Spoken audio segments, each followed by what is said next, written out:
So, this morning and last night, as Peter said, I think the table was really set for this discussion for me in terms of, what does policy mean anyway? How does it relate to higher education performance?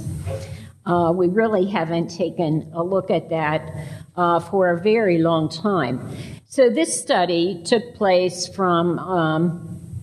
we started in 2008 and tried to finish in about 2010, although we ended up going back and updating some of the data.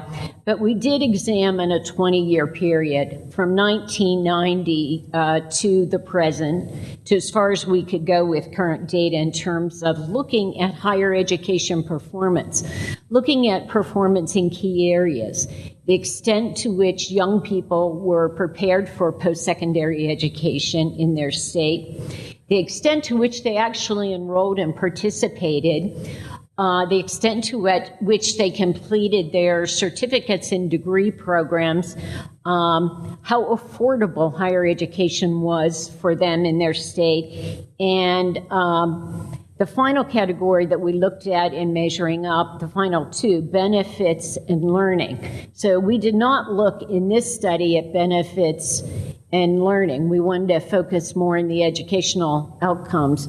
But we did include examination of the research enterprise in each state because we were concerned that there may be some trade-offs going on in different states between the protection of research versus investment in education and training beyond high school through the baccalaureate. So those are the areas we looked at, and I'm really pleased to have the folks here respond. We've had a lot of responses from the states we've studied, some positive and some not so positive, but they've all been constructive.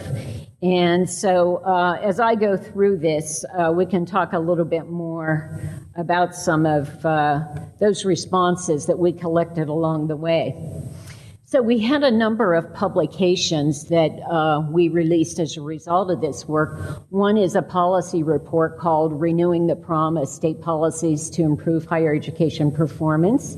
And that is on the ERIE, which is my institute, IRHE website. So if you just do IRHE at Penn, you can find it. And then the Attainment Agenda book that Peter just mentioned, that was released in May by Johns Hopkins Press. And in addition, so let me just first start here with the states that we studied. These are the states we selected: Georgia, Illinois, Maryland, Texas, and Washington. They were the 5 states. Since that time, when the book was in the publication mode, I added California. And so we have a very diverse set of states, and I'll talk about how they're diverse in a few minutes, but they were very purposefully selected. We looked at all kinds of data sources going back to the early 90s, legislation, policy documents. We looked at national data sets to inform us on performance, and we certainly had the measuring up data, but we updated that as far as we could go too. So we had a set of national metrics as well as state-specific metrics related to state performance. And then we did over 170 interviews across a 2-year period in these states. And so the products, as we went along, we actually released a very short state report for each state. And they were between 5 and 10 pages, just to give some initial feedback about what we thought the major issues were, because we knew it would be a while before we got the major products out. And then, of course, after we were done, we wrote the in-depth case studies and did a cross-case analysis, and the two documents that I just talked about, the policy report and the book. This study, by the way, was supported by the National Center for Public Policy in Higher Education. Our initial charge was given to us by Patrick Callan, the president of that organization, who said, I really want you to figure out, how does public policy relate to state performance in higher education? We did measuring up for a decade, but measuring up only told us how states were performing then, okay? And it didn't account for that performance through the policies. It also didn't account for changes in performance, for improvements or for declines in performance.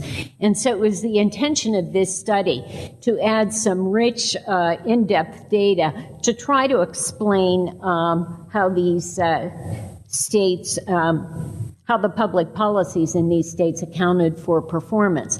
Now, we know that no 5 or even no 6 states can represent the entire nation. But we do think that the themes that came out from these states are probably a number of themes that are addressed by all states. And you may have some to add as well. And they're representative in a number of ways. I mean, I think we get up to close to 20% of the, enrollment in higher education through these states. So I think it's a pretty good sample. So while at Penn, I developed a research team. I invited my colleague, Laura Perner, and 3 PhD students, Mike Armijo, Jamie Rorison, and Wilda Rodriguez, to work on this study during the time period. Patrick Callan, as I said, provided our basic charge, also participated in case studies of some of the states. The project was guided by a project advisory committee and national committee, and I know some of those people are at this conference, so I'd like to thank them. Julie Davis-Bell, Patrick Kelly, Jane Wellman, Paul Lingenfelder, who was president of SHEEO at the time, and Dick Richardson from New York University. Okay, so this gives you a sense of the variation of the states and why we picked the states that we did. We wanted states that varied in terms of their levels of education attainment in the country. And you can see we have about the same number above as below the line. We wanted states that varied in terms of the annual increase in education attainment that they needed to achieve to reach international standards of best performance by 2020. We wanted states that varied in terms of actual performance indicators, so we drew this from measuring up. Over time, how their grades changed, how they either improved or declined in various areas. I did not include the affordability on this particular slide simply because by 2008, all states had declined so much in affordability that they earned Fs. So that was a given. We certainly wanted states that varied in terms of context, and demographics was one way that states varied in our study. In this study, we have Georgia with the highest population of African Americans in the country, and Texas with the second highest population of Latinos in the country. Adding California as a state with the first largest population of Latinos nationwide. We also wanted some states that were growing. A number of these states were growing in terms of their young population, and others that were not. Illinois was not growing its young population. So they varied in different ways. We also wanted variation in state higher education systems. As you can see, they have different percentages enrolled in different types of institutions, but all of these states relied very heavily on their public 2-year colleges. And if you add California to this slide, it even relies more heavily on 2-year institutions to achieve these goals. So system design was an important consideration for us. So this slide shows you basically the headline for the 5 states as we released the reports as they came out. California, from master plan to mediocrity. Illinois, a story of decline. Georgia, perpetuating disparity. Maryland, much accomplished, much at stake. Texas, hard choices ahead. And Washington, a state leadership vacuum. So you can tell we may have had some reactions to those headlines. Don't come to Virginia.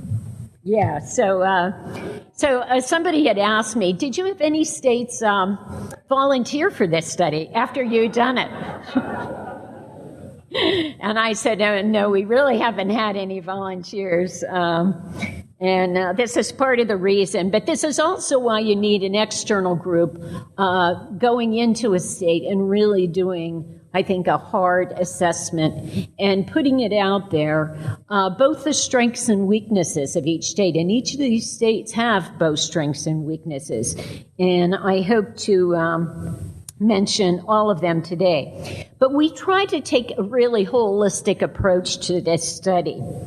That is, we try not to focus on just one area of performance, like college completion. I know there's a lot of dialogue in the country about college completion, but we wanted to be sure that we recognize the linkages between all areas of performance, and not only that, the linkages between performance and the larger political and economic environment that these states are in. So it's not just higher education and policies. These states are embedded in they have different kinds of political cultures, different kinds of histories, and all of that influence the performance in higher education as well as specific higher education policies. Our thinking was really influenced by an important book, and the name of the book is Why Nations Fail. And the authors of that, Esmoglu and Robinson, did a study of countries around the globe over a 50-year time period that were similar in population and other factors such as geographic proximity. But they produced extremely different outcomes when it came to results in prosperity for their population. And these authors, based on their methodology, encouraged to focus on underlying factors that lead to performance rather than what they call small market failures. So going after the larger underlying factors rather than the small market failures in any single area of performance, we believe is really important.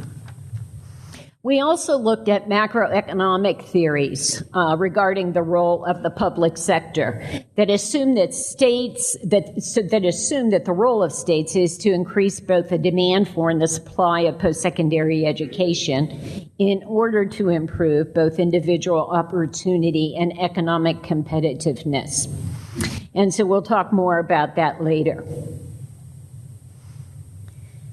So what I think I do now is I want to walk through each of these state stories. Some of them I'll go through a little faster than the others, and try to just tell you how we got to the major theme and give you one or two examples, a point of evidence in support of that theme. You can find more, of course, if you read these various chapters where we tried to be very specific.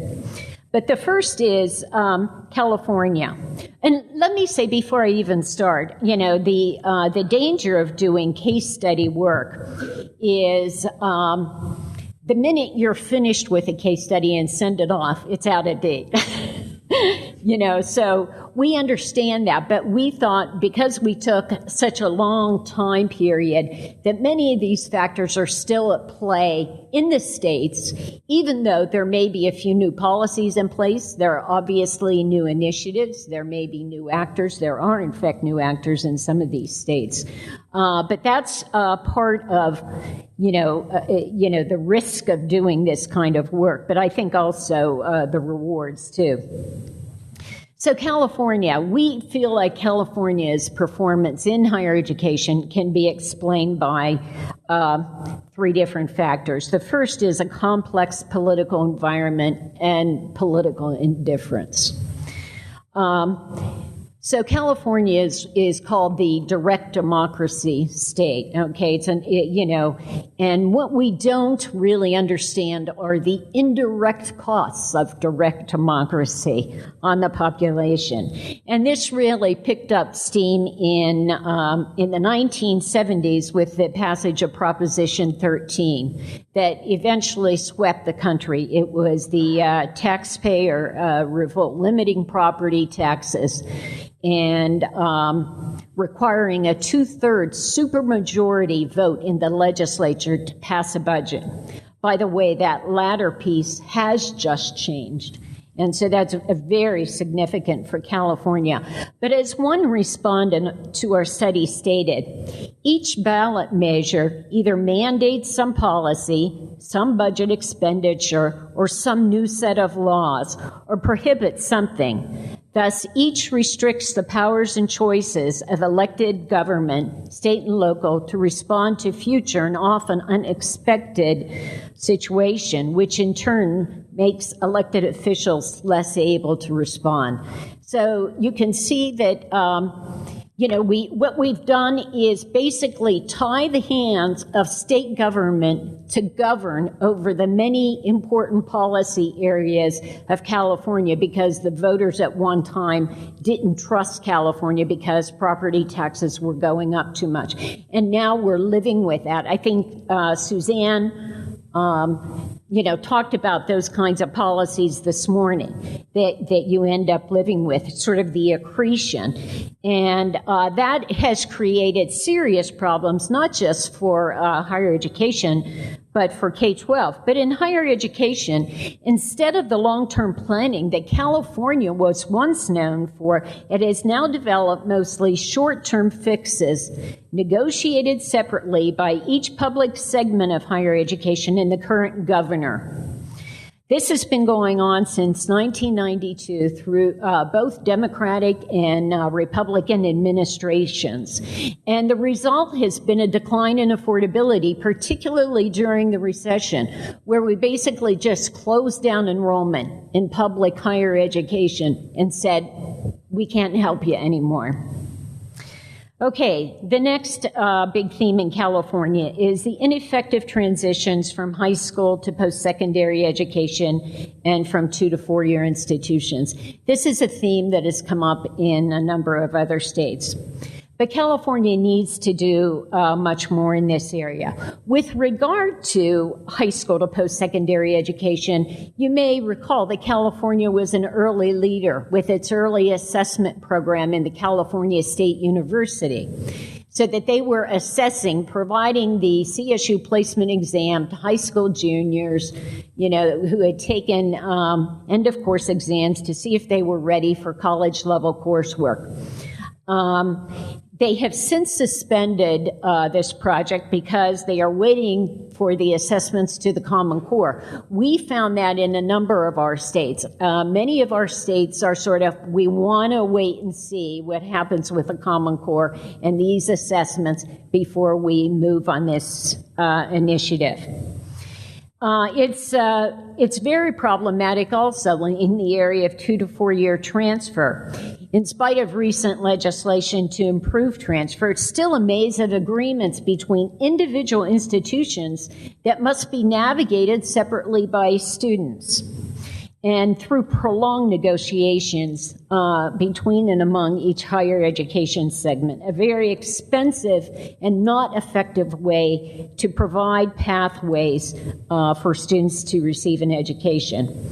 Another theme that you'll find in many states is the third one for California, the lack of strategic use of resources. In each state, this has a little bit of a different twist.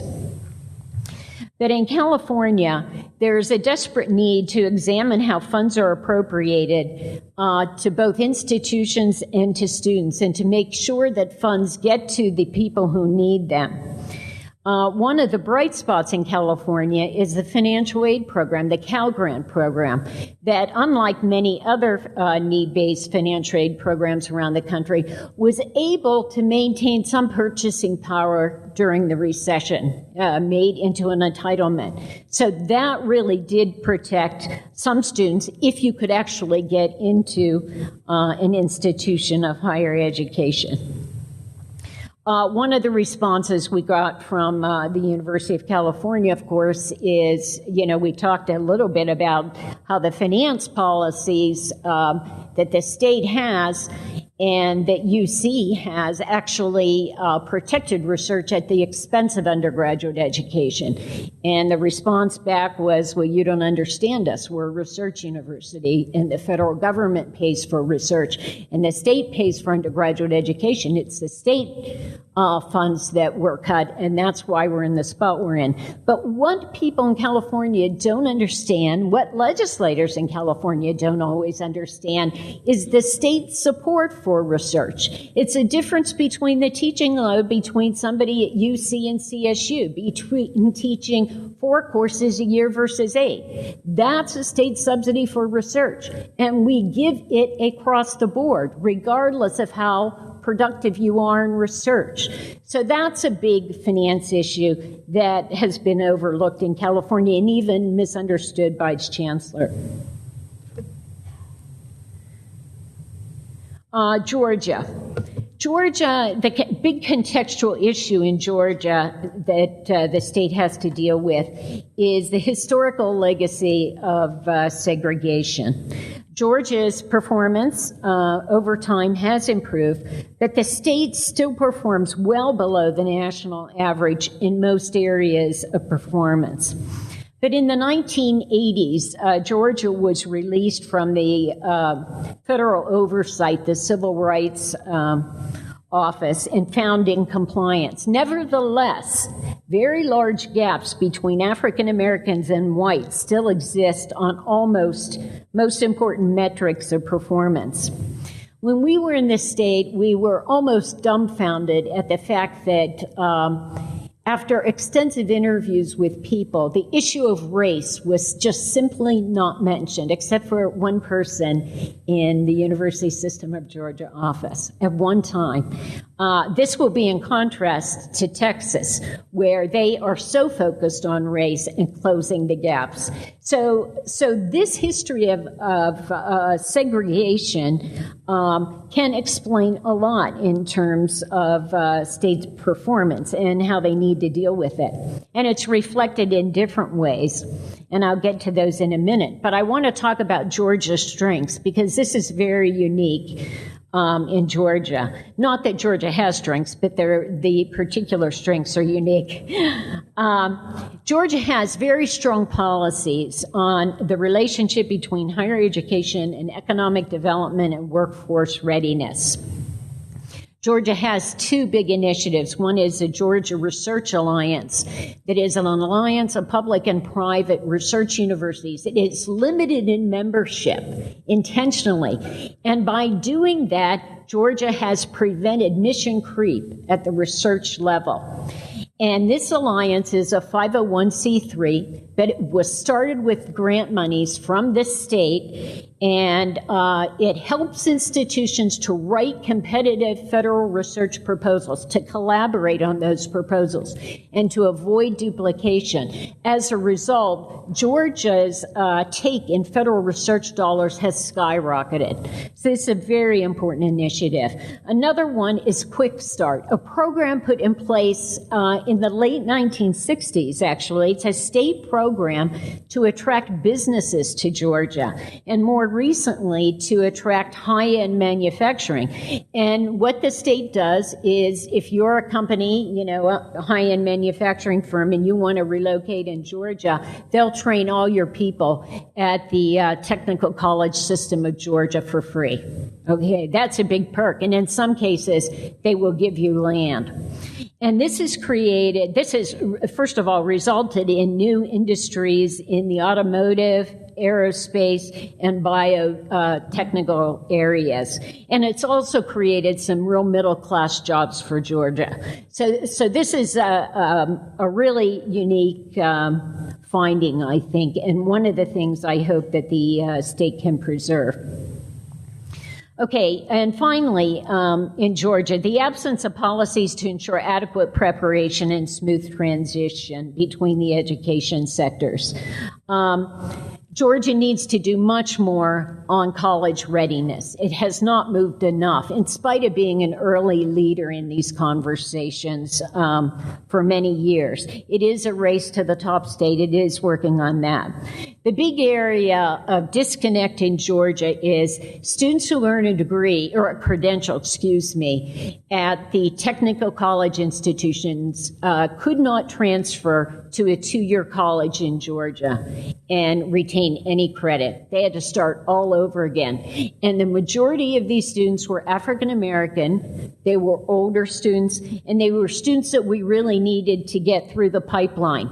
Now, the state has tried over and over again, issued a number of reports about the importance of seamless pipeline, but USG institutions can individually decide which courses will be transferred in, and it's all done at the local level. And so as a result, students are hurt in this process. Now, what has really changed in Georgia since we've been there is there are no more 2 institutions. They're all 4-year institutions. So this will probably still be a problem, even though most of those new 4-year institutions still grant predominantly associate degrees. Georgia fails to use fiscal policies to increase education attainment. And the primary example is the Georgia Hope Scholarship, even though, there are other fiscal policies that are important there too. We were there, of course, during the recession. And Georgia elected officials, in response to declining lottery revenues that fund Hope, instead of creating a need-based component to the Hope Scholarship, increased the merit requirements to get and retain the Hope Scholarship. So they raised the bar even higher. As a result, this was a move that provided even more support for advantaged students and the institutions that serve them. So this is how one of these policies reinforces this history, this legacy of segregation in this state, and very important to address. Illinois. One of the sad stories here, going from top in performance and declining very, very rapidly since the early 1990s. And the first theme in Illinois is political corruption. So 4 of the last 7 governors are convicted of crimes and imprisoned, okay? So, when I read this statistic, I thought, well, is this good news or bad news? They got 4, but you wonder how many more, might be roaming the streets out there. But this political corruption has not been limited to the governor's office. And of course, as you know, when you have an environment of political corruption, it undermines public trust in almost every other policy area. And certainly it did in higher education. And it affected the board appointments to the once very effective Illinois Board for Higher Education. And secondly, the inability of Illinois to establish shared goals and priorities, another common theme. And what happened in Illinois is, in the 1990s, the state board was weakened. It was a state system called the System of Systems, designed about the same time as the California Master Plan for Higher Education. And it was a genius idea, just like California was for its time. And it really created the checks and balances between the different kinds of sectors of types of institutions, so that institutional interest and public interest was well balanced, and with a strong lay board with the Illinois Board of Higher Education. Since this reorganization of this System of Systems, there have been new structures put in place that strengthen institutional priorities over public priorities, and strengthen particularly the hand of the research universities, and also weaken the authority of the Illinois Board of Higher Education in the long run. Finally, Illinois fails to allocate resources strategically. We're going to hear that in about every state. Illinois had one of the best need-based financial aid programs in the country, and it has taken a steep decline. And there is no longer a statewide approach to tuition policy. They deregulated basically the establishing tuition policy to colleges and universities with an inability to put a state plan in place that there was consensus on. Now, they had a state plan, to be sure, and it was actually a beautiful document with beautiful charts. If you never went into Illinois and you read this, you would be quite impressed and say, they really have their act together. When you go in and talk to people, there is absolutely no consensus on this. So this deregulation took place at a time where they lacked consensus on state goals and priorities. So institutions do what institutions do, and what any rational actor would do, and that is act in your own self-interest. Okay, Maryland. Now this is a good news story. Not perfect, but a good news story. There's been a history of stable and respected political and higher education leadership in the state. Higher education leaders and state leaders meet regularly and speak regularly to each other. There's a level of trust that we did not find in other states. There's a level of communication. And this cooperation has allowed Maryland to do a number of important things. And they are, of course, first in education attainment for the nation. But in spite of a record of collaboration across and within sectors in Maryland, Maryland needs to do a lot more in ensuring college readiness. There just aren't specific policies. They've had K-16 task forces, almost all of our states did. But in Maryland, it didn't result in a set of policies. It resulted in a set of meetings and a set of reports, but no policies that would really connect the state sectors or align them in terms of the curriculum or finance or accountability or any other way. Maryland also has challenges in resolving the state's history of segregation. Maryland has not yet been released from federal oversight. They are providing more funding to their public, historically black colleges and universities, but more needs to be done. The strength of the Maryland policy infrastructure is its finance plan. Is the Maryland Model Funding for Higher Education, developed by the Bohannon Commission, named after the person who chaired it, that made recommendations that did a number of things that are quite impressive. And it happened right before the recession in 2007, passed by the legislature. They ensured competitiveness in funding of institutions. They ensured stability of funding over time during recessions. They linked increases in tuition to changes in family income, almost unheard of. They increased need-based student financial aid, although they still have a ways to go there. And they improved productivity. How did they do some of these things? Well, for instance, the stability in funding came about because they created, in 2007, a public endowment for higher education. And they had the backing of the business community to do this. And which is almost unheard of, too, that people were willing to say, we need to protect these institutions when we know the inevitable recession comes again.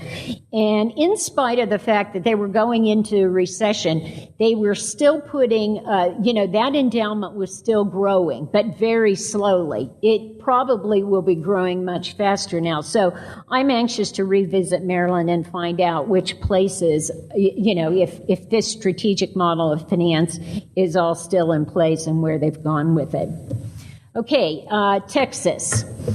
Hard choices ahead. A number of our states had challenges with regional differences, but this was a particularly important theme for Texas, as it is home to 6 out of 100 largest metropolitan areas and 5 large regions with distinct educational performance problems that required different policy responses, okay? In some regions, they had problems with getting young people out, to graduate from high school. In some places, it was getting them into post-secondary education. In other places, getting them through. So different regions with different educational challenges. They had shared but conflicting statewide goals and priorities for higher education. A lot has been made of the Closing the Gaps plan in Texas, which is an admirable plan. And it's admirable for a couple of reasons. First of all, it has garnered wide political and business leader consensus in this state, unlike Illinois, California, and some of our other states. Every person we spoke to talked about closing the gaps. Not only did they talk about it, they knew where the state was at that time because it's reported regularly in the newspaper. There's an annual report to the legislature. And this, by the way, has been, a legislative initiative working with the Texas Board for Higher Education.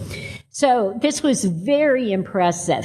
And when they started falling behind in terms of some of their metrics, they developed another plan, an amendment to the plan to keep momentum, to maintain momentum. The part of the plan, where it becomes problematic is they also have a goal for 7 more research-intensive institutions. And as we talked to people in Texas, we heard comparisons between Texas and California. Well, California has 9, so, we should certainly have more. We have a population, that is almost as large as California, so we should have more research universities. One of the things we found is that state policy leaders and business leaders really fail to acknowledge that there are possible policy trade-offs in higher education. You may not be able to do everything. And when you're a state that has the second largest Latino population in the nation that is largely underserved, performs way below national average, 7 research-intensive universities is probably not the way to go. First of all, it costs enormous amounts of money to do. And you also run the danger of spreading some resources over too many universities so thin that none of them makes it to the top in terms of research excellence. So this trade-off is something that we found, people didn't have a sense to think about. And one of the famous sort of characters in Texas history is the former Lieutenant Governor Bill Hobby.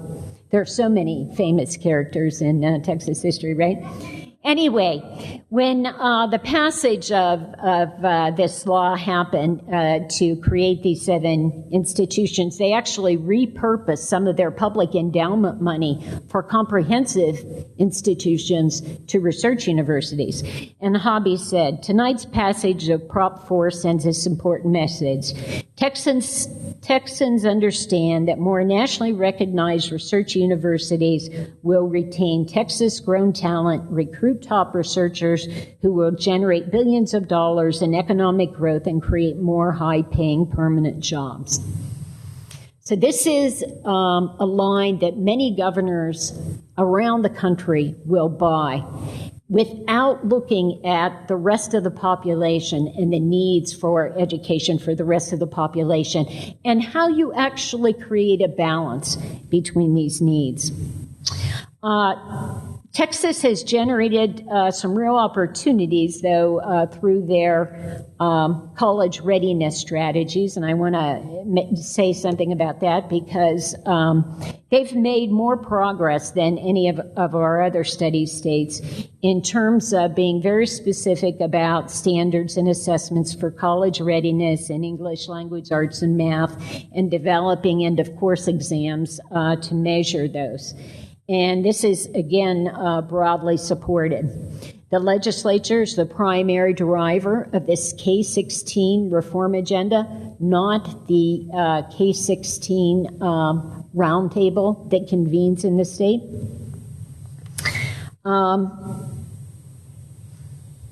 Texas also needs to address how it deals with finance and allocate resources strategically. One I mentioned was research, but another I'll mention is tuition. Right before the recession, Texas deregulated tuition, said to the institutions, you can be responsible for this, I think within some parameters. Tuition, as you might have guessed, increased rapidly. Now the legislature is backpedaling and scrambling to take back some authority for setting tuition. Another important piece in Texas and for probably other states in this room is how do you address statewide priorities in states with strong local control? And that is, a real challenge for all the people in Texas.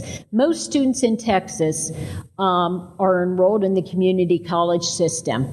And they pay very different fees based on their service area. And the fees are up to, on average, 50% difference. So if that's where most of your students are, and that's where most of your low-income and minority students are, how in God's name is that going to be affordable? How does the state have a statewide strategy to deal with this? And how then do you move these students on? So that's a real challenge, I think, for Texas leaders. Washington. Lack of political commitment to a statewide plan for higher education. Again, there was a statewide plan in place, but it went absolutely nowhere in terms of influencing priorities in Washington. In fact, it was to cover K-12 and higher education. And as soon as the recession hit, the governor threw up her hands and basically said, we can't do anything. The colleges and universities are in a better position to set public policy than the state because we have no money. And so as you can imagine, again, another state deregulated tuition, big spikes in tuition at the four-year institution. One of the really bright spots in Washington is the community college and technical college sector. It is, number one, politically powerful. It can speak as a voice, whereas the four-year institutions really have no effective coordinating agency. And so the four-year institutions are each lobbying the legislature individually, while the community college sector can go in, present a coherent plan, get a lot of support, and of course all legislators have these institutions in their districts, and they don't necessarily have four-year institutions. This sector has also been characterized by very effective at getting students through to degrees and certificates. And I think you've all probably read a little bit about their student achievement incentive fund at the community colleges, rewarding institutions that get students through certain milestones in their educational pathway. They have real challenges with regard to fiscal resources, and that is, I think I just mentioned it, the devolution of tuition authority, and also the decline in need-based financial aid. Washington was another strong state that had very strong need-based financial aid. That program was not protected during the recession. So what did we learn from all of these conversations? This gives you a flavor. This is not everything, but a few examples. we came up with a conceptual model, and there's some important pieces to this. And first of all is the centrality of context. Context matters.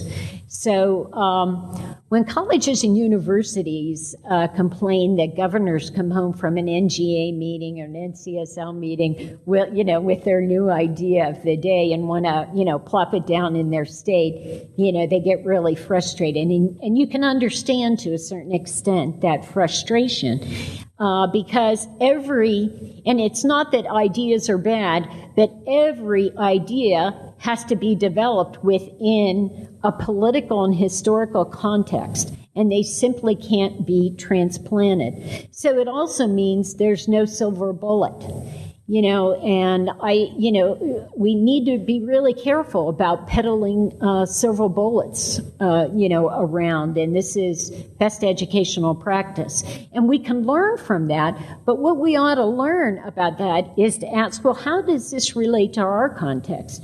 Would it work, or would we have to tweak it? How would we have to tweak it? How would we have to make changes? And then within state context, this is the most important. The importance of state policy leadership cannot be underscored enough. And this, I'm not just talking about SHEEOs and their staff, but, they are certainly included. I'm talking about governors and legislators. And the one thing that I resonated with this morning in Suzanne's talk is, if anything, this is a problem of political failure. And we need to address that political problem. Okay, now, the danger in saying that is you say, okay, we don't have to do anything until they fix that. And that's not right, because we know we can do a lot of things. Improve productivity, improve retention. We know a lot of educational best practice. But we have to address kind of the larger financial and political environment that states find themselves in here. I mean, Texas doesn't have an income tax, neither does Washington.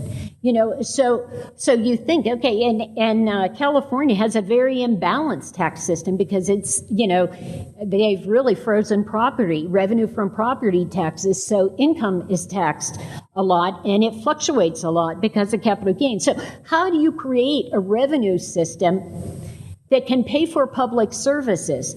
And Suzanne put up the public services, and you've all seen that chart that Medicaid is taking the lion's share, and you go down the list, and then higher education, is the one that's cut. Well, we have to address these problems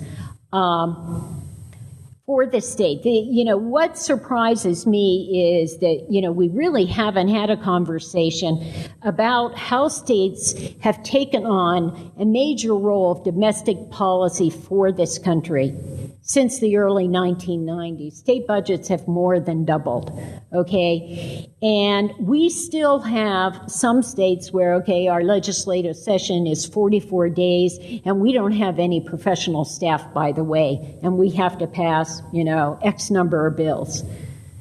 Okay, how are you going to do that? I'm not even sure we have the right infrastructure, but that's the kind of thinking I think we have to do. And again, we have to think about higher education and state policy leadership for higher education. Those other public functions have their own problems. But we can do some things. In fact, we can model what should be done in the public sector for higher education in preserving the public interest. We did it in World War II with the GI Bill. We really showed the country we can address unemployment. That was really the primary purpose. And by the way, we can provide, unheard of opportunity for millions of Americans. So higher education can lead the way in addressing some of these public issues. And finally, you'll see these three circles here: strategic use of resources, the optimization of system capacity. So this talks about all those issues. Do we have the right institutions in the right places? Do we have, students spread across these institutions in the right way? And then the preparation and movement of students. This is from 2 to 4, or from high school into college and 2 to 4 year institutions. These are these are the areas that really address for higher education both the supply of and the demand for more higher education in the state. And we think until we do all three of those, there is no way we can level the playing field. I mean, we can try as hard as we want to close attainment gaps, and we will make some progress in some small ways. But until we take on some of these big issues, it will be very, very difficult to level the playing field. So I'd like to end with that, and I'm anxious to hear, I think, the responses from the states and from your states as well. I'll turn it over to Peter.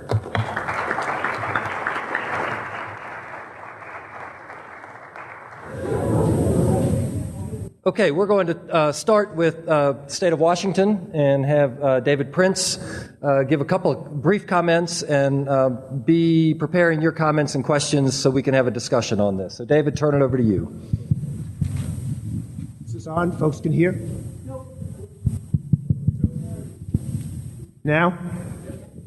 Okay. So thank you very much. Thank you for having me here. Thank you for enriching my summer reading.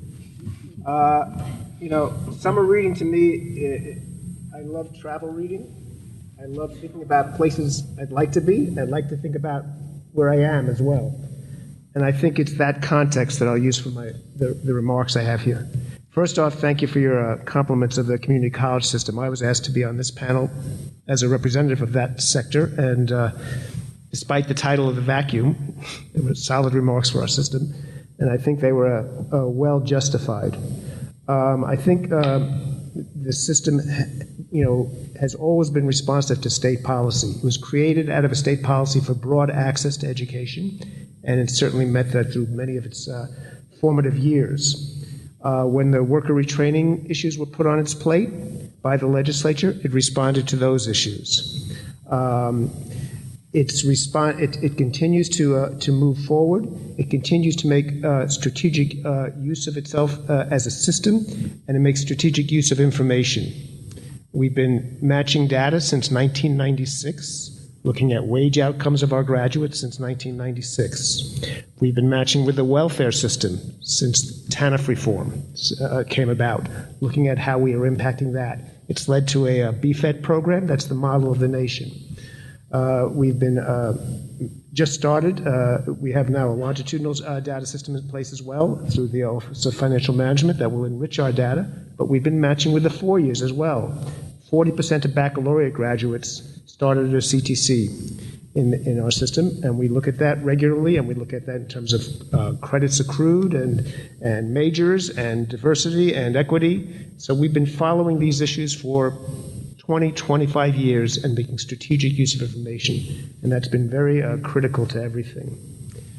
That said, I think the higher ed policy has to be put in the broader state policy to understand somewhat of the vacuum in our state, the overall vacuum per se that Joni refers to.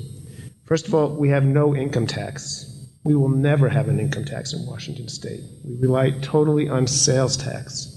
We have a decision by the state Supreme Court called the McCleary decision that came out since this work that basically says it's the constitutional preeminent obligation of the state to fully fund K through 12. We have no income tax to do that. That's going to come from budget shifting. That's going to be the major challenge going forward for our state, how to deal with that. We've already been told in preparing our budget for this coming biennium to build it based upon a 15% budget cut. So this is after the recession. Everybody thinks they're past it, but this court decision will impact things. So all of that context, the broader state political context, I think is really important for understanding, how resolvable are the issues that you're saying in the higher ed sector. That said, I think within our state, and I think I was really intrigued by the economics, the micro and macroeconomics that you brought into your study. And I think the concept that intrigues me the most about our sector and about higher ed is responsiveness to innovation, disruptive innovation. I think that's the thing that is probably a central issue that drives our sector. And I think responsiveness to innovation, disruptive innovation, varies as in the higher ed system. I think the community college systems are the most responsive to it. I think the comprehensives may be next on the ladder. I think the premier research institutions are the least responsive to that, although they would say they're the creators of it. That disruptive innovation is a significant driver for our sector and for the state as well, and for responding to policy. Right now, we're in preparation of a competency-based degree. We're nowhere near the leaders in that. There are some other states that are way ahead, but that will be done by next year. And that's seen as a resolution to cost, as a resolution to time, as a resolution to productivity. We have an open course library that's standard across all of our colleges to share curriculum, to share textbooks with students that are cheap and affordable. That was an innovation that was brought into the system. That responsiveness to innovation, that looking for innovation, that willingness to bring it in yourself, I think is a critical issue in bringing about some of the hopeful goals that folks have for higher education. And I think examining that in each of the sectors and their responsiveness to it is a critical issue to understanding how well this could come together. So.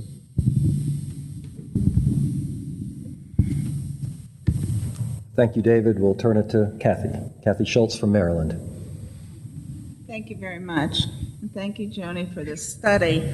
I do recall when you and your team came to Maryland and the trepidation was involved in it, but as the outcome, it is, I think, very helpful to the states that were studied and also to all of higher education, because you developed a framework of talking about leading political leaders and state higher education leaders, being leaders and steering the policy, making sure that you have a comprehensive strategy and that it's holistic.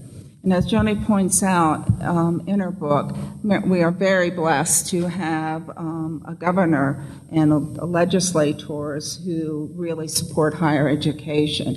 In her book, she tells of the number of legislators who are former, even K through 12 teachers or administrators, and real commitment there to higher education.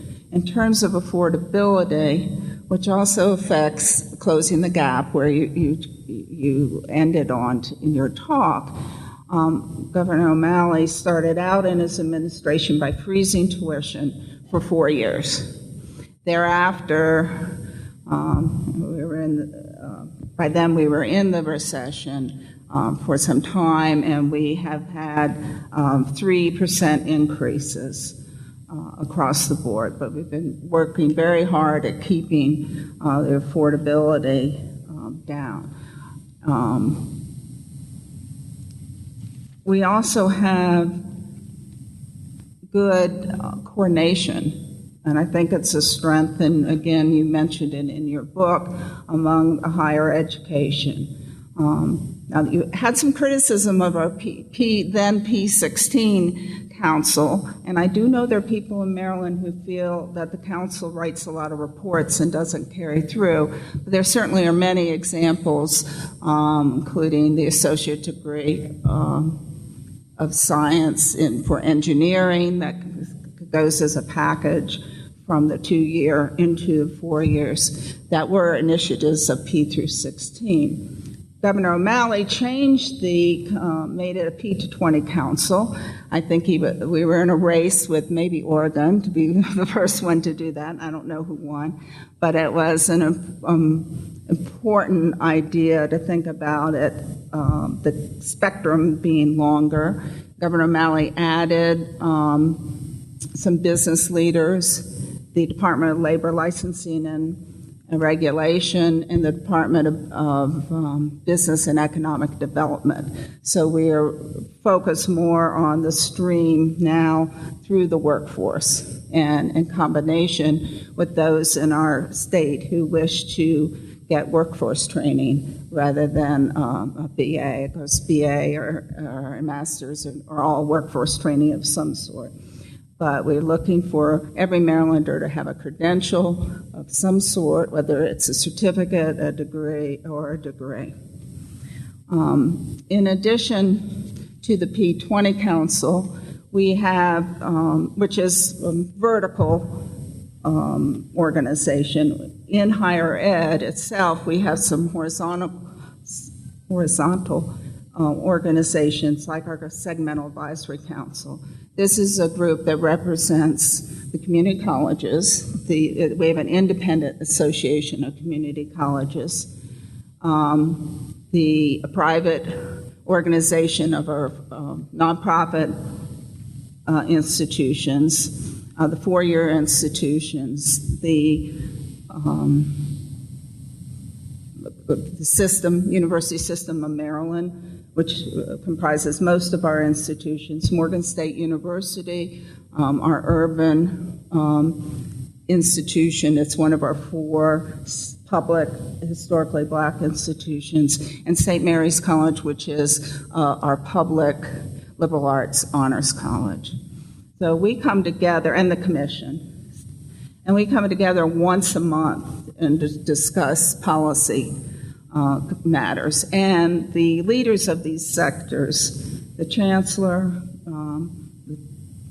come to President Morgan, come every month. And that's a good way, I think, to coordinate our work, and it's had a positive result. And to hash out differences. It's not all happiness and light in Maryland.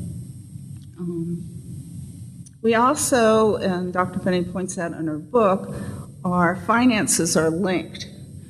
So when the state General Assembly issues its budget, our budget is focused on start with four-year institutions. Then by statute, our community colleges have a formula, and so they have that same percentage. It varies. Sometimes it gets, during economic downturns, it's been affected a little bit and has come back up, but it's pegged to what the higher 4 years institutions get. And then we have money for the independent private colleges, which is also linked. It's much smaller, but it's also linked to the overall budget. So we're all in this together in terms of going to the legislature, since it's pegged one to another. And Dr. Finney mentions that is helpful, and I think it is. We work hard to speak with one voice before the General Assembly, and that's been beneficial. A challenge that I took away from your book and your talk was, how can Maryland, with all the good things we've done, how can we close the achievement gap? We still have an achievement gap, and we believe very much in use of data. Governor O'Malley started something, you may have read about it, called State Stat, and then there are subparts of that. So there's Bay Stat for environment, the Chesapeake Bay environmental stat, one for criminal justice in the prisons. We have student stat, we have vet stat, look at the veterans in our state. So we go to that periodically, and that's another horizontal group, and that the superintendent of public schools is there. There are representatives from each of the higher ed sectors, and the workforce initiative, Department of Labor, licensing and regulation. So that is a forum at which we look at data on how we're doing, and we know from that data that indeed we have some gaps in achievement for African Americans, for Hispanics. We have some gender gaps. 60% of our students enrolled in college are women, and 60% of those who graduate are women. In the STEM fields, only 40% of the enrollees are women. So these are things that we are trying to work on to identify it and then close the gap. We also track for veterans, returning veterans, persons with disabilities, first generation, and Pell grantees. Now, as you said, I'm very new to this process, and I just attended my first student stat just recently. And in preparing for that, I noticed that in some of our institutions, recipients of Pell Grants are either at or higher than all other categories of students for time to degree, 4 + 3 years. And that was really surprising to me. So something has to be going on in those schools that our Pell recipients being the fastest time to degree. So I think the advantage is we can look at that data and figure out what's working in individual schools and move forward on that. Now, I could talk a lot about all the different things we're doing to close that achievement gap. There are many initiatives, but it's one thing we're measuring and working very hard to achieve. And certainly measurement is the first step to close the gap. So last we'll turn to one of the famous characters from Texas, David Gardner. That may be too true. It's a perfect segue talking about closing the gaps, because that's what we've been talking about in Texas since actually beginning in 1999 when we were developing the plan. And I think it's important to point out before I get to some of Joni's specific points that one of the good decisions our board made at that time was we really needed to have no more than a handful of goals, and they developed 4 goals. One being increased participation by at least 500,000 students to increase the number of students graduating at the certificate, associate, and baccalaureate level, to following on to make sure that we had excellent programs. Students deserve to have excellent programs wherever they went to school. And by programs, it meant not just academic and technical programs, but to have the best developmental education programs, to have the best student service programs. So it was much broader than that would suggest. And finally, we had a research goal, which is somewhat different than what Joni just explained, but which she talked about is definitely very true. And what was important was all of this was measurable. We're a heavily data-driven state. We've been actually tracking students from public school to public higher education institution to another since 1987. We started doing it with public schools in the mid-90s, which led to one of our significant grant programs, and we've continued to add institutions. We added private institutions a little more than a decade ago. We added also for-profit institutions. When we opened up our doors to for-profits more widely about 10 years ago, one of the conditions was they had to provide us with student unit record data. So if a student's going to school anywhere in the state, we know where they're moving, we know what's happening. In fact, we found a student once who was enrolled in six institutions simultaneously for about, I've forgotten how many, 60, 70 hours, and we were concerned that there was identity theft, and we found out, in fact, they were enrolled at all those institutions, even though they were 150 miles apart, and was actually making A's, so which led to another concern. Can we pause just a minute? Sure. I want to see if we can. Would it help if this was closer, further away? Should he use a different one? So closer. Oh, closer is better. Okay. Does that work? Okay, good. Now I have to move my notes. At any rate, all that's to say that we looked at these, and as Joni measured, not only do we issue an annual report, but for the first 10 years, each of our quarterly board meetings, we focus on one topic of closing the gaps.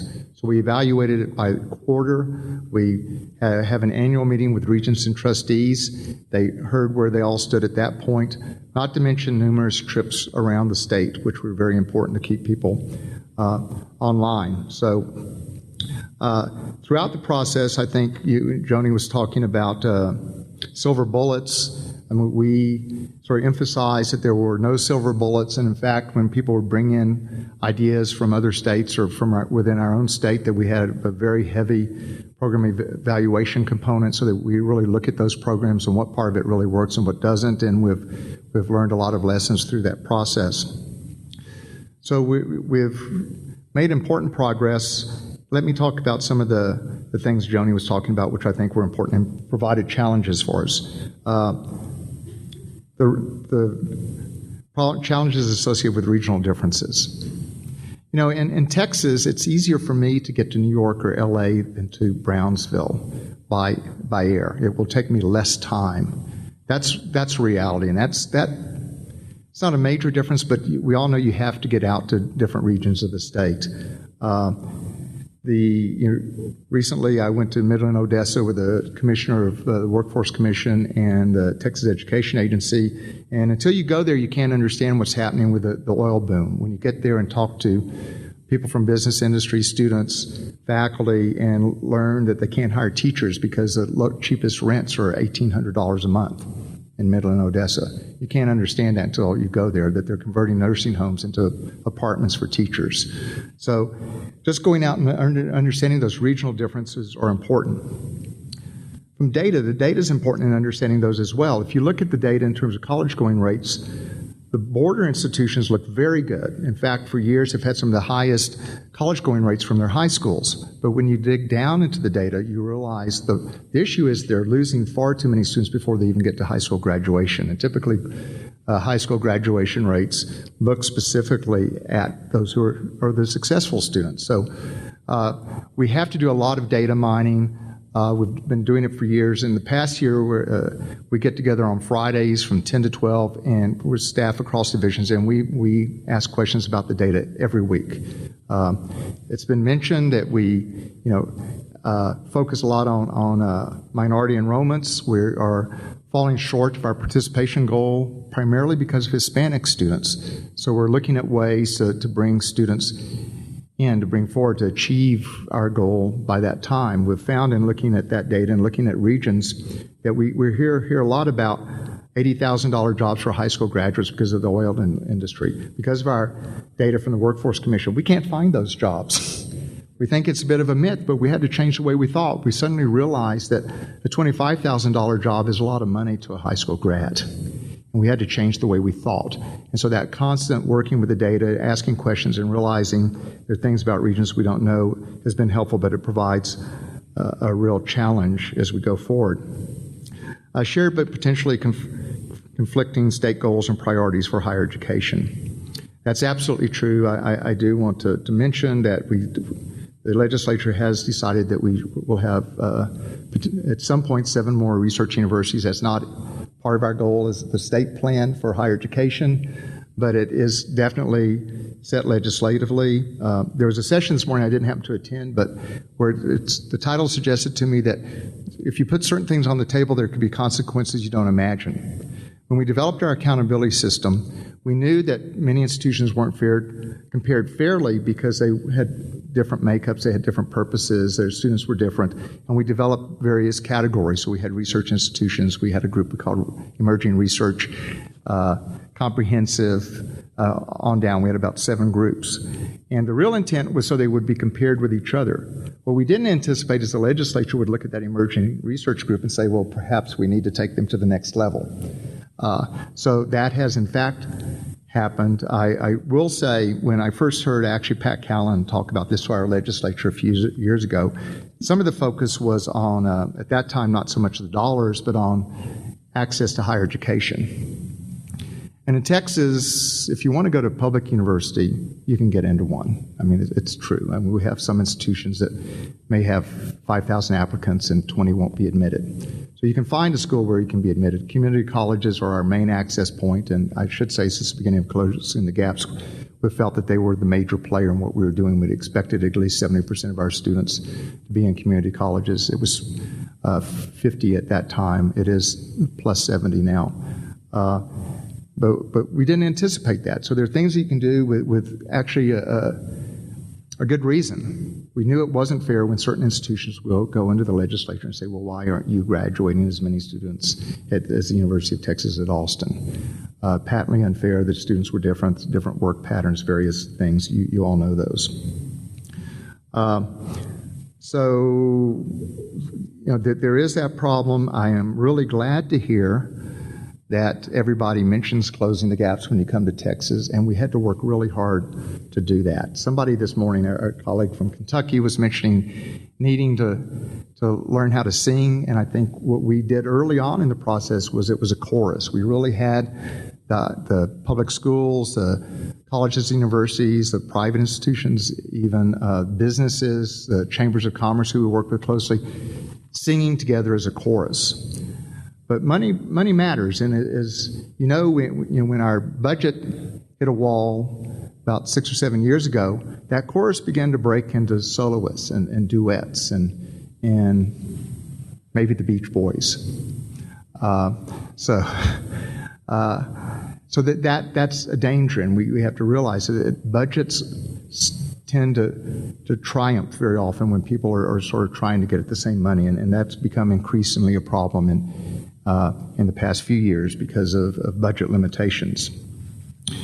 We are requesting dramatic increases in dramatics overstatement. 13% increases essentially by most sectors for higher education.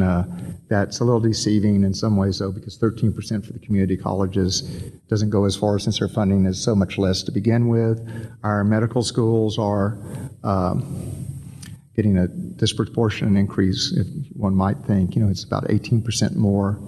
But unfortunately, we haven't been funding their residencies, and there are a number of other things. One thing that has happened since this report is we have added 3 more medical schools. Opportunities created by college readiness strategies. I do think it's important to say the most important thing we did with closing the gaps is we got everyone to agree that the college prep curriculum should be the default curriculum. And that's made huge differences at Texas. We worked with the Texas Education Agency to make sure that they could handle that from a resource standpoint. It's made a difference even in developmental ed. Even though we have far too many people in developmental ed, they're spending less time in developmental ed. So along with our accelerated plans for the various things all of you are doing in terms of developmental ed, that has helped that. Even at the community colleges, 80% of the students enrolling directly from high school have completed the college prep curriculum. Made a huge difference.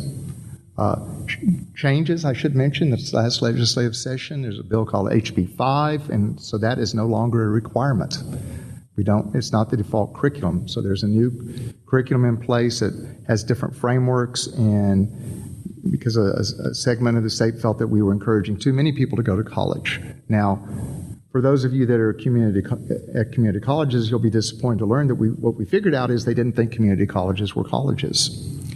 And we had to explain to them, all those folks that are going to the great technical certificates firm, it is in fact college. But we're going to be working with the schools closely. Everyone doesn't quite know what to do going forward because it's a real change in the curriculum for the high schools. But we're working together with TEA and the school districts to find a common ground. So I think I've extended my time. If I have a chance later, I'd like to talk about new funding strategies. Thank you, David. Okay, before we open it up to folks from around the room, and we're particularly interested in hearing from individuals from Georgia and California and Illinois, those who are not on the panel.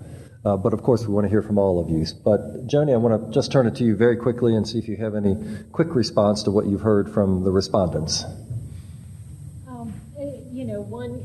One of the things we observed, David, when we were in Washington is this has to do with the transition of students from 2 to 4 year institutions, is that students had such a difficult time transferring to a 4 year institution.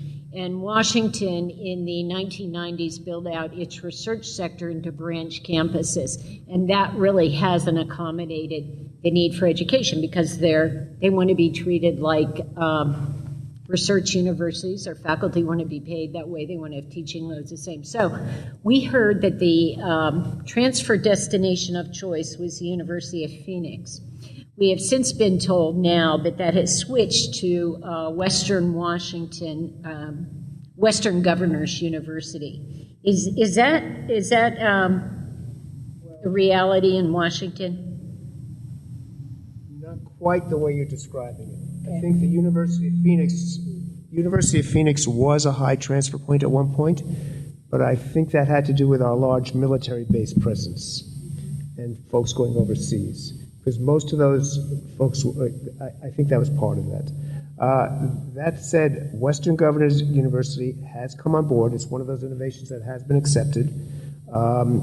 It's not the leading place. The research university is still the leading place, but it had 1,800 transfers last year. And it just became eligible for the state need grant as well, which I think at the time when you were out there, you were wondering if they would be. So that's a change that's happened. I think in terms of transfers, some of the bigger challenges are when that I hear now are when our students get there is moving into a major. We have direct transfer agreements, and we have numbers of transfers going on. We had 19,000 last year.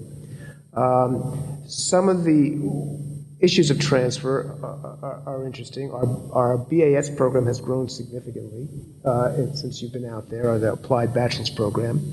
I think a large group of folks that need to transfer are also professional technical students, and the Bachelor's of Applied, the BAS program creates that opportunity for them to do that. I think, too, the other interesting part about baccalaureate attainment, I know you pointed that out in your study that we import a lot of bachelor's degrees, and I think part of that is also because we have a very strong, vibrant economy and an environment that folks want to come to, and that's going to happen no matter what. But I think part of that also is who you're looking at in terms of the coming group of folks that need to that are out there that need bachelor's degrees. And we're looking at when we look at the data, we see the fastest growing segment of the population are the 25 to 34-year-olds, many of whom have never been to college before. And that group in the 25 to 44-year-olds is basically going to be your future workforce.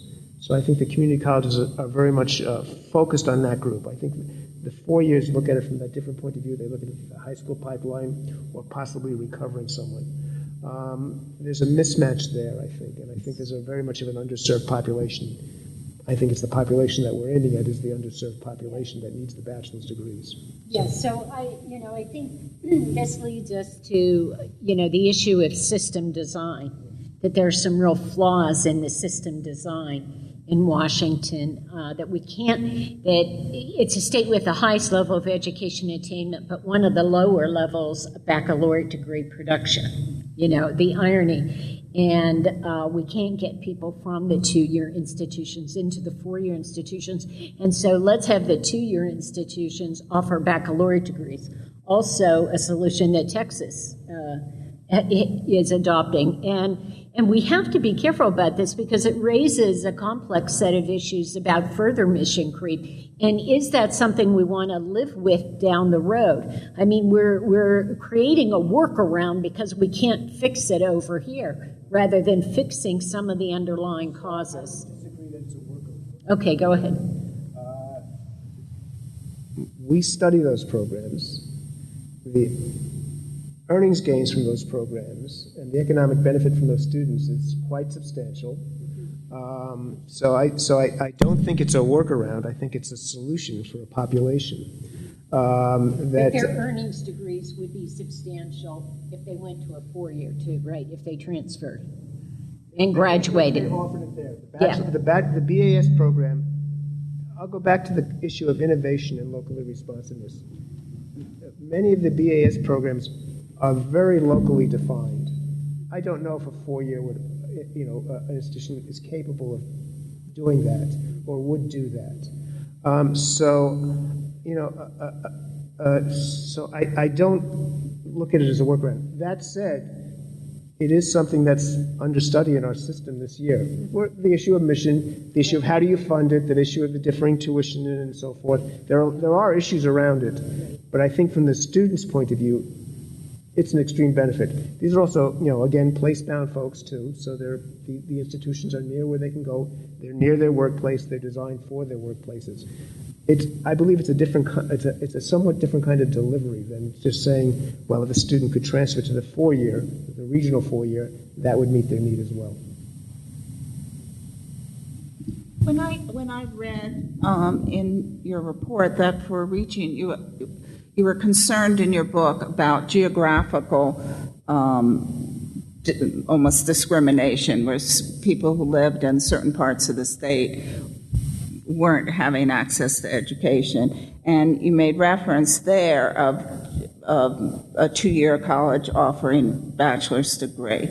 And it made me reflect on other options to do that. In Maryland, we have regional education centers, 8 of them, where public and private 4-years can offer degrees. And we also have a mechanism where a 2-year college, community college, could issue an RFP if their community, the business leaders, economic development folks, say, we have a need for this 4-year degree here in our community and we can't get it elsewhere. And then our public and private institutions can say, we'll provide it. And if they don't, they can issue the RFP to other states. Yesterday, I think it was yesterday, a gentleman from Michigan who's in like a Michigan roundtable had said he wished that schools, the state and higher ed institutions would stay in their lane. And I was wondering, from what you've seen and your theories on optimization of system capacity, if you would comment on this. To me, we need to provide greater incentives for 4-year institutions to use these education centers. I know in some places they haven't been very successful. The enrollment is low. You can't get faculty interested. I don't know if the 4 years are asking, all part-time faculty to do this, but we need to provide some incentives for faculty to be at a community college and offer high-demand baccalaureate degrees so that students do have this opportunity. And I agree with David that, these applied baccalaureate degrees may be serving students really well in the local economy and responding to local needs. But I also think we have to understand what institutional motivations are. And faculty are never satisfied with the current status of their institution. I mean, every institution, now maybe it's less true for community college, really wants to climb up to the next because we reward them. They have more prestige. They're seen as more valid. We give them more money.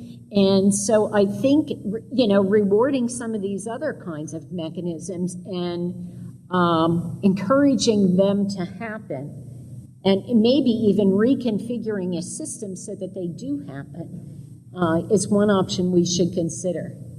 So we do have a couple institutions that definitely fit what you're saying, in terms of wanting to move up. There's no denying that.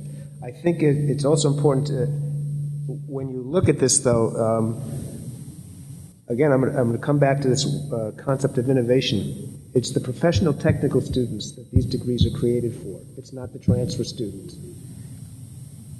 The vacuum is that the 4 years did not look at that, almost what you just said. It's professional technical training. They didn't get it's not college work that they were there for. So there are some real cultural barriers, I think, to get at when you approach that issue. I don't know if that's I don't know if the role of culture within that policy vacuum is an interesting one. I'm not quite sure if policy can counter a cultural difference that strong. Just a week ago, our board approved a recommendation from the commissioner that we recommend legislation, and we have a coming up legislative session that all of our community colleges be authorized to offer a BAT or possibly a BSN under certain conditions.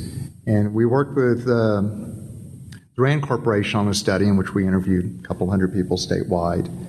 And but the conditions are strong. We're talking about applied science. We're talking about possibly BSN. It's required that they really navigate every level of articulation possible, that they look at wherever they can to work together. And it would be ratcheted out. So we've studied 5 areas this round. And so if the legislature goes along with this and goes along with our recommendation, it would be open to 5 areas. And then each biennium after that, we would study 5 additional areas. Now, we have 3 community colleges that already offer BATs.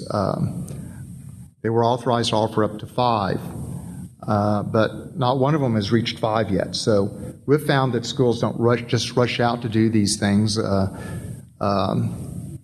Brazosport College has a BAT in process technology. It's been very successful. None of the universities in the area had any interest in it whatsoever, but it was high demand. The graduates are doing well. There's some other areas that don't make as much sense. There's been push for fire science. Our analysis said that you probably need a program, a BAT in fire science, but you probably only need one in the entire state, and it should be offered online. And so there are all kinds of variations, but one thing I really need to add is we had an immense concern about the increased cost to student. That as you added this, thus far at the 3 community colleges that are offering the BATs, it may be because they're being closely watched, the costs are still far lower than for a baccalaureate at our least expensive institutions in a similar area. So I think it's something we're watching very carefully, and I think I would agree actually with both of your points on this one. And one has to be sure that the universities are as accessible as they should be, and they work well with the community colleges. I want to add one other point is our transfer doesn't work as well as it should, which you point out. But last year, 40% of all the baccalaureates in Texas were students who had at least 30 semester credit hours from a community college. We could not have hit, we have already hit our success goal. We hit 242,000 graduates last year. We hope to have 210,000 by 2015. We could not have done that if not for the community college roll-in. So you have to make it work as a system. And as you were saying, to make sure there's a coherent finance policy for all of this. Because part of this is institutions looking for additional resources. Our biggest failure in the transfer, so we had the same criteria, by the way, around bachelor's degrees. I mean, in terms of we had the same criteria in terms of evaluating, proposing it, letting the 4 years look at it, and so forth. We have that too. And there is a certain element of presidential envy. He has one, so I need one now too. That does go on.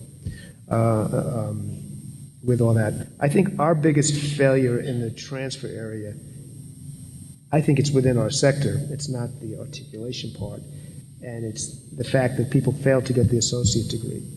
And in our sector, our folks look at that and say, if they leave, they say they got what they wanted, never recognizing that the percentage of those students who eventually transfer and the percentage of those students who may eventually earn a bachelor's degree is far lower than the percentage who, if they attain the associate degree, will do so. So that's not that's totally within the sector, that issue. I think it has to be dealt with that way. Thanks. Let's turn to the audience now. I see Charlie has stepped forward. Charlie? Thank you, Peter. Charlie Lent, SHEEO staff.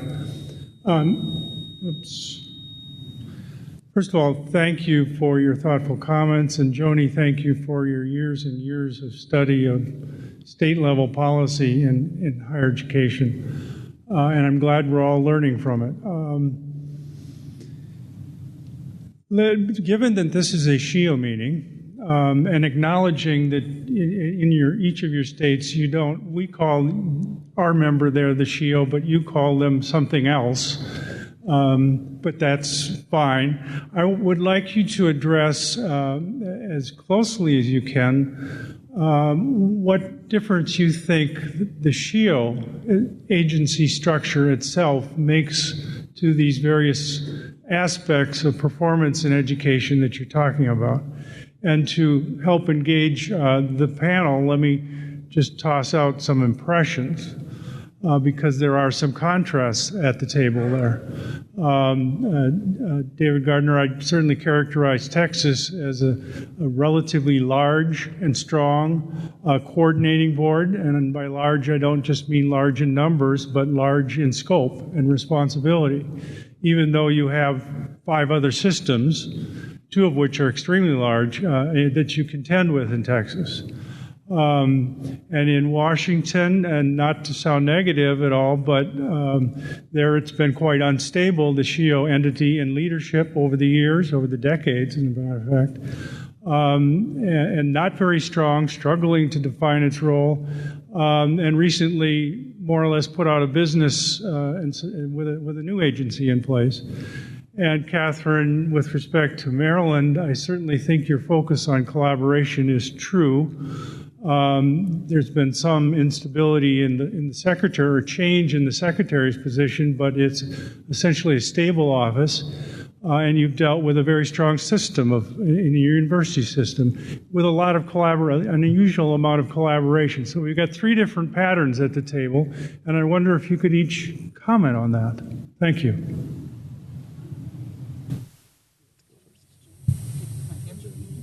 Well, yeah, I'll start, Charlie. Charlie always asks such thoughtful questions at these meetings. This is so important. It's part of the heart of state policy leadership, the SHEEO organizations. And I think in the 1970s and in the 1980s, these coordinating structures, and some of them had governance responsibilities, worked very well. Higher education was not as big an enterprise. It did not compete for funds the same way that we're competing now. And not everybody had to go to post-secondary education to ensure some kind of economic stability in their future. So the world was different. And they were permitted to be fairly independent. And there was a better balance between institutional aspirations and public interests. And today, I would characterize them as, even the stronger ones, as weaker, subservient to, and you're always subservient to some political force, whether it's the governor or the legislature, but in Texas, really subservient to a very strong legislature and lieutenant governor. In California, it's now higher education is basically the governor's show, and I would say so in Maryland too, for 2 reasons: because it's a secretary appointment as well as, or gubernatorial appointment, as well as the fact that you have such a strong system. In Washington, I think there's really no effective mechanism to coordinate and to have state policy leadership. But getting back to the fact that this becomes a political problem, the world around us has changed. And so we need SHEEO agencies that will be stronger. And I'm not just talking about, we need a lot of bureaucrats to put regulations on institutions. We need these agencies to be steering and directing higher education in the right areas, and to have some responsibility for the overall budget of higher education in the state. And they really need to be the major advocate for higher education statewide, and building very strong relationships with the governor and legislature and other political leaders, so that there's some stability over time. So, Charlie, I think it's one of the most serious problems that SHEEO agencies face today. We're going to go over here, and then back over here. Just one more comment. The irony is we've gotten much better at analyzing problems in these agencies. We can do so much more with data, but we are much less effective at actually influencing the outcomes. So, can I just add one brief point? Is what we've done is focus on the student, because we are really the only clear advocate for the student amongst all these higher education organizations. I mean, we don't ask for any money for ourselves. And I think that means we are listened to more than we might be otherwise, because we're really asking for things that are there for the student, and we try to focus on that. Office of the President. Thank you again. A lovely panel, just like the one this morning. I thought very insightful. I disagree with a great deal of what was said, but most of those reasons, while correct, are both parochial and self-serving. So I'll leave you out of that for now. But I did have an interesting question, and I may have gotten this wrong, so forgive me. When you were going through all of the various states and what you thought were the fundamental problems in each, California, clearly complex political environment. We all get that. The lack of strategic use of resources.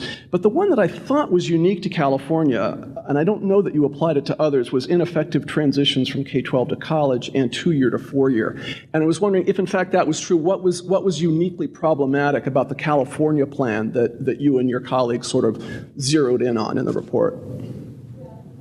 First of all, I wanted to mention that, in terms of college readiness, California was an early leader. So, the CSU in particular with the early assessment program.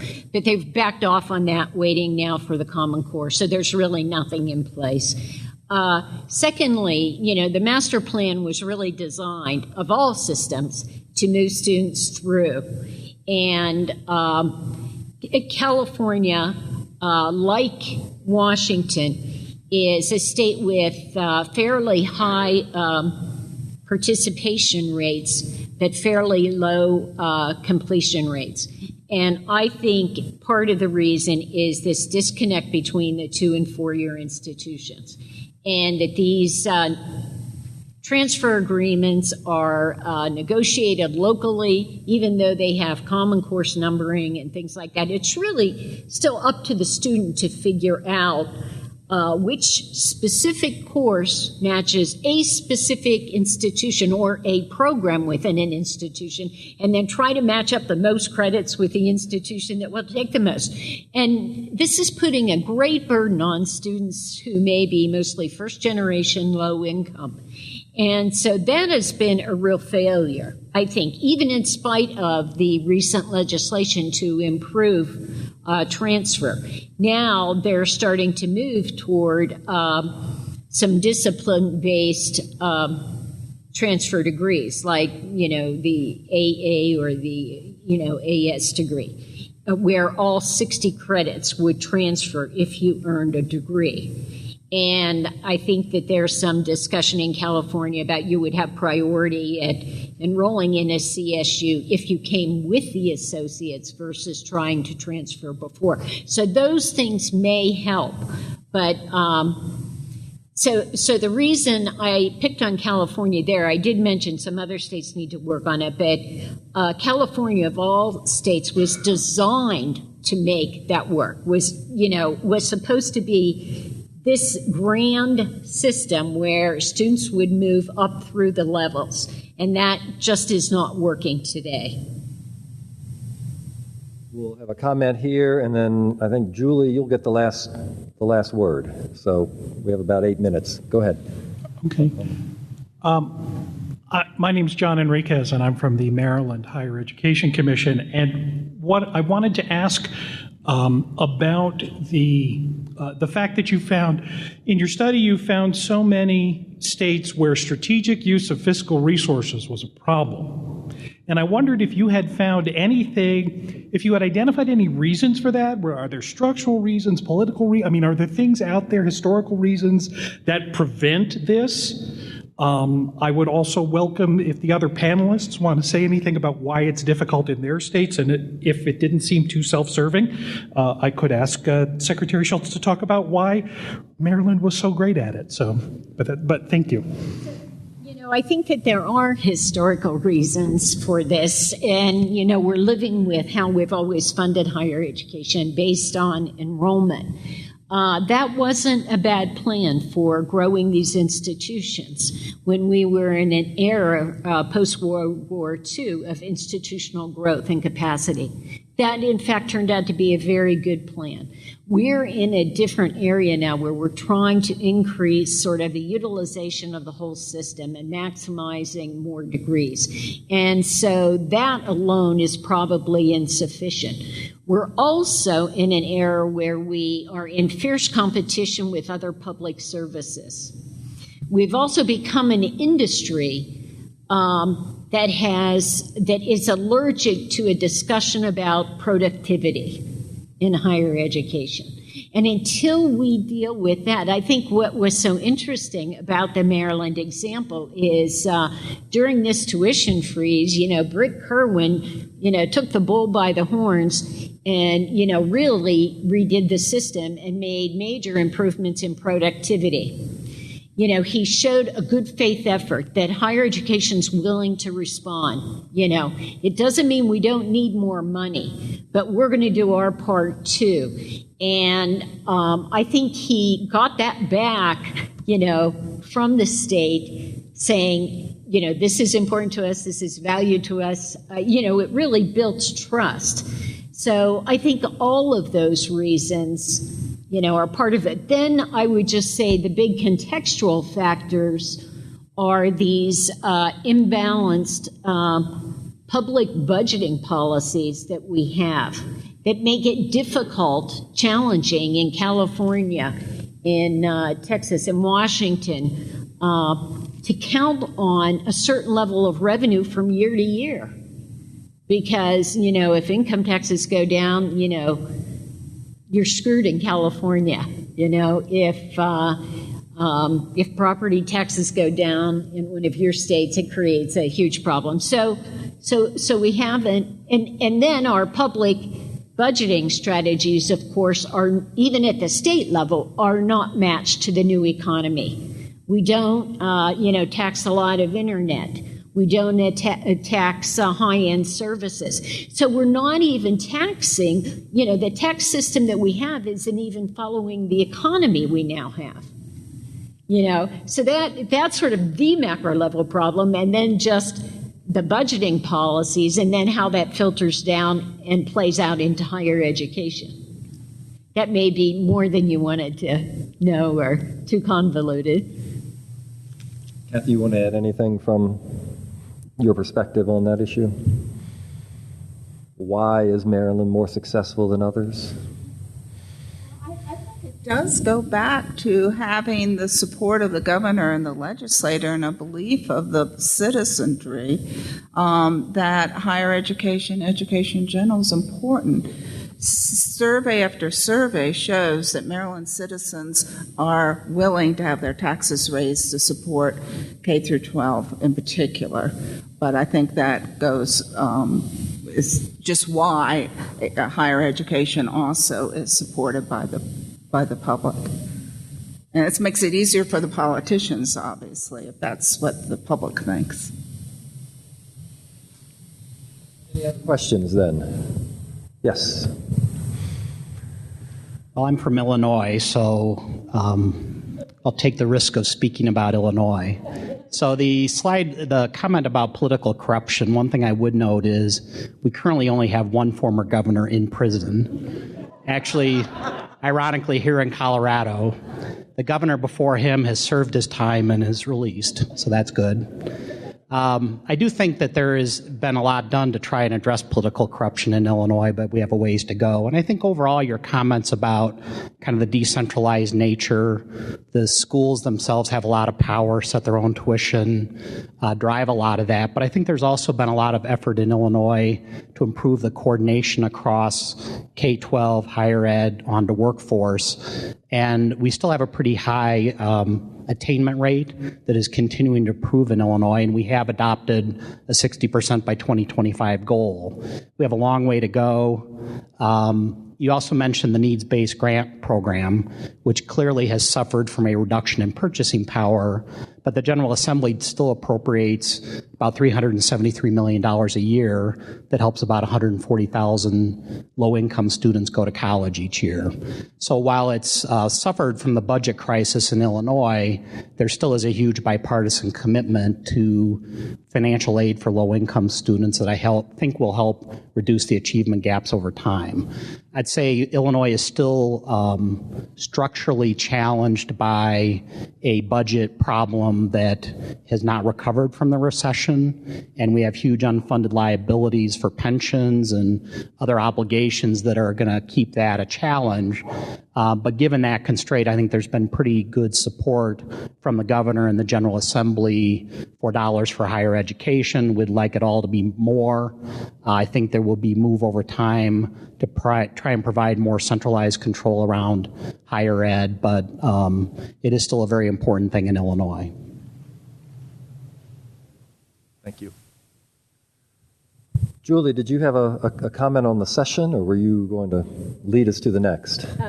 So I just wanted to really thank this panel. I know you're going to do that formally, but when I was first trying to get a panel of folks to come up here and respond to Joni's work, nobody was answering my calls or emails, and I thought, oh dear, and actually some have not answered my calls yet, so from the states that haven't been on the panel. So I just want to say how nice it is that you are all willing to come and respond to this work, and we learned a lot and appreciate it.